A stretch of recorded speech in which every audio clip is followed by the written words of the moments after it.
Hello students, स्वागत है एक बार फिर से आप सभी का आपके अपने यूट्यूब चैनल विष्णु सर में। देखिए, आज की वीडियो में हम चर्चा करेंगे यहाँ पर कक्षा 8वीं में विज्ञान विषय में जो प्रोजेक्ट कार्य है।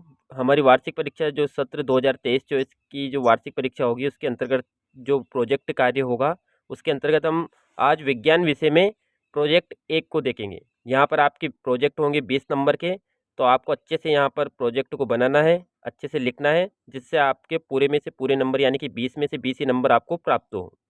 तो देखिए, प्रोजेक्ट पहला जो दिया हुआ है उस प्रोजेक्ट का उद्देश्य है, दो भाग दे रखे ए और बी।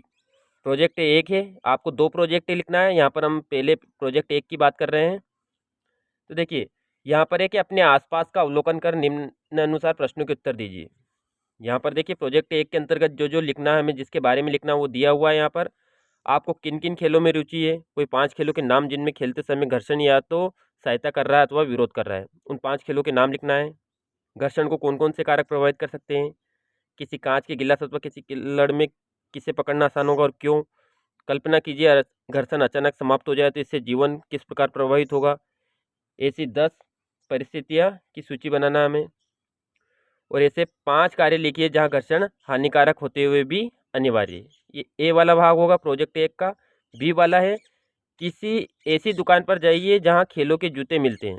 विभिन्न खेलों के जूतों की तलियों का प्रेक्षण कीजिए। क्या खेलों में पहनने वाले जूते सामान्य जूतों के समान हैं? खिलाड़ियों के जूते कीलदार क्यों बनाए जाते हैं? खिलाड़ियों के जूते और बड़े वाहनों के टायरों में क्या समानता है और क्यों? और यदि सड़क तथा वाहन के टायरों के बीच घर्षण न हो तो क्या होगा? क्या घर्षण को बढ़ाया या घटाया जा सकता है? दैनिक जीवन में घर्षण को बढ़ाने और घटाने के 5-5 उदाहरण लिखिए। तो देखिए, प्रोजेक्ट ए के एक के अंतर्गत हम ए और बी दोनों भागों के जो प्रश्न दिए हुए हैं उन सभी प्रश्नों का उत्तर देखेंगे। तो आइए वीडियो शुरू करते हैं। तो ए वाले का पहला प्रश्न था, आपको किन किन खेलों में रुचि है। तो देखिए, यहाँ पर 10 खेलों के नाम लिखे हमने कि हमें किन किन खेलों में कुछ रुचि है। तो इन 10 खेलों के नाम लिखना है आपको। Volleyball, football, hockey, cricket, kabaddi, carrom, table tennis, रस्साकसी, विभिन्न प्रकार की दौड़े और कूद आदि। फिर उसमें आगे दिया हुआ था कि ऐसे 5 खेलों के नाम बताइए जिसमें घर्षण आपकी सहायता करता है। तो देखिए, यहाँ पर घर्षण किस किस में सहायता करता है, तो विभिन्न प्रकार की दौड़े में, रस्साकसी में घर्षण सहायता करता है, कबड्डी में, फुटबॉल में, हॉकी में। इस प्रकार पहले प्रश्न का उत्तर होगा। फिर देखिए, उसी प्रश्न में दिया हुआ था 5 ऐसे खेलों के नाम लिखिए जिसमें घर्षण विरोध कर रहा है। तो यहाँ पर तैरने में घर्षण विरोध करता है, नौका चालन में, कैरम में, पतंग उड़ाना, साइकिल चलाना, इन सभी खेलों में जो घर्षण होता है वो विरोध कर रहा है।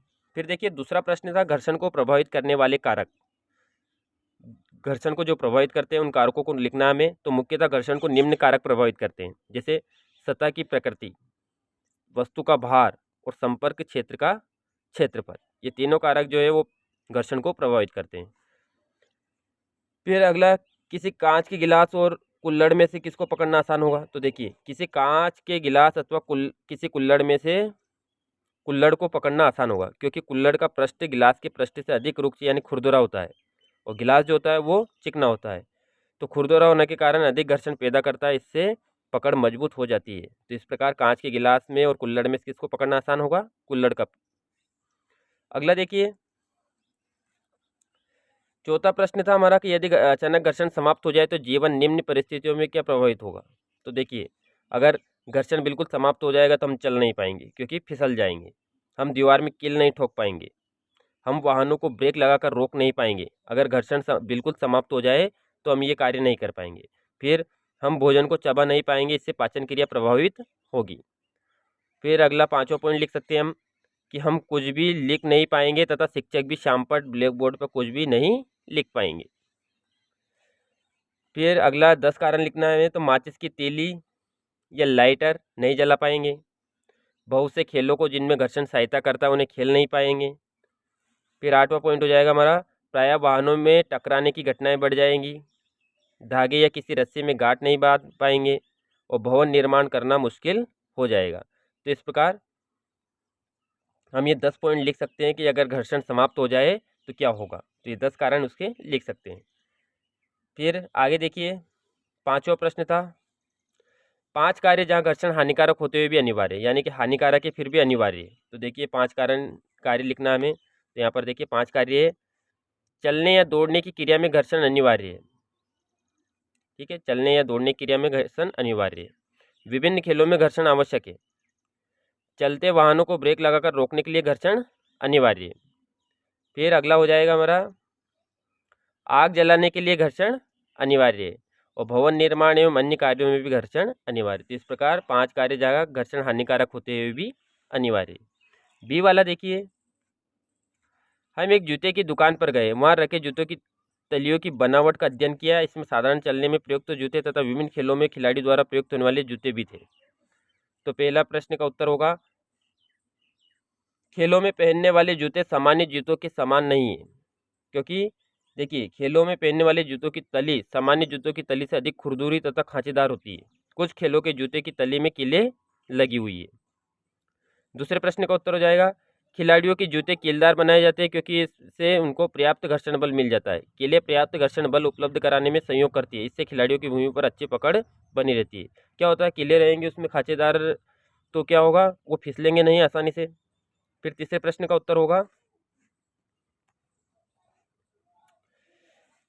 खिलाड़ियों के जूते तथा बड़े वाहनों के टायरों में समानता यह है कि ये खेलों के जूते और खांचेदार होते हैं। खेलों के जूते और टायर के जो वाहन होते हैं दोनों की तली अधिक खांचेदार होती है, जिससे उनके फर्श पर एवं टायर की सड़क पर पकड़ अच्छी बनी रहती है। इससे उनके चलते समय उनकी सुरक्षा बनी रहती है। तो देखिए यहाँ पर जूते का हमें चित्र नहीं बनाना है, इस प्रकार दिया गया है स्पोर्ट्स के जूते और हमारे सामान्य पहनने वाले जूते। चौथा देखिए, यदि सड़क एवं वाहन के टायरों के बीच घर्षण नहीं होगा तो उनको चलना अति कठिन तथा असुरक्षित होगा, क्योंकि वाहनों की सड़क पर पकड़ कम हो जाएगी। पांचवा प्रश्न, हाँ घर्षण को बढ़ाया या घटाया जा सकता है क्या? तो देखिए दैनिक जीवन में घर्षण को बढ़ाने के उदाहरण कैसे बढ़ा सकते हैं हम। तो देखिए घर्षण को बढ़ाने के उदाहरण हो जाएंगे हमारे, खिलाड़ियों के जूते की तली खांचेदार तथा कील लगी हुई होती है। खांचेदार अगर तली बनाएंगे हम उनकी तो और कील लगी रहेंगी जूते में, तो क्या होगा, घर्षण बल बढ़ेगा। फिर ट्रकों आदि भारी वाहनों के टायर अधिक खांचेदार बनाए जाते हैं घर्षण बल को बढ़ाने के कारण। वाहनों को रोकने के लिए ब्रेक लगाए जाते हैं। ब्रेक क्यों लगाते हैं हम? घर्षण बल बढ़ता है जिससे वाहन रुक जाते हैं। फिर हमारे सामान्य जूतों की तली खांचेदार बनाई जाती है। और पांचवा, कबड्डी के खिलाड़ी अपने हाथों पर मिट्टी रगड़ते हैं जिससे घर्षण बढ़ने से अच्छी पकड़ बन जाती है। अब देखिए घर्षण को घटाने के भी उदाहरण है, तो घर्षण को कैसे घटाया जा सकता है।